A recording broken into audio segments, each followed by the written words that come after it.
Hey, it's Jamie, and today we're rehashing Genesis 19 to 20. We ended yesterday on a huge cliffhanger, wondering whether or not the Lord would be willing to spare the few righteous that were left in Sodom and Gomorrah. And with much begging from Abraham, the Lord agrees to save the good ones. But things take a funky turn right quick today. Bear with me. We open on the two angels sent to destroy Sodom and Gomorrah.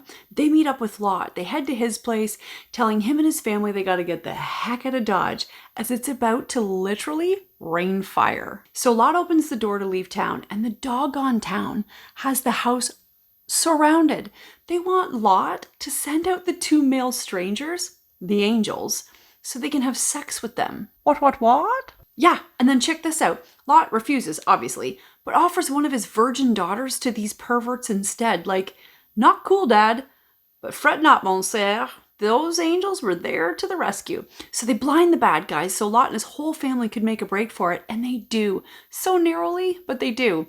As the Lord promised Abraham they would. However, dun dun dun, Lot and his family were given strict instructions to only look ahead as they ran for their lives. But unfortunately, Lot's wife, whose name is never mentioned in the Bible, looks back, and in doing so, she becomes a pillar of salt and just dies immediately right there.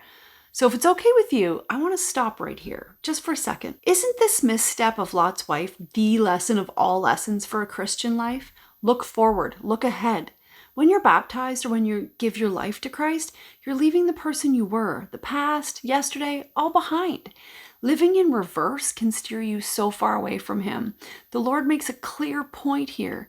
If you're walking with Him, walk ahead, walk forward. When you turn around in doubt, you're turning against Him, and you have to suffer those consequences. Bum, bum, bum. Okay, now the story gets even weirder for today's standards. If you can imagine, even weirder than these men from the town wanting Lot to send out the angels for some forced adult time, which oddly was commonplace back then. Okay, so Lot and his daughters escape unharmed, and they begin living in a cave. The girls begin to fear, though, that there will be no one to carry the family line living in that cave. So they get their dad drunk, not one, but 2 days in a row, each taking a turn getting funky with Papa Bear, and then they have his children. There's so much sexual trickery going on. Check this out. Back in Genesis chapters 12 to 15, Abraham and Sarah hit up a town on their travels, and Abraham makes Sarah say that they're siblings so that no one will murder him to steal his beautiful wife.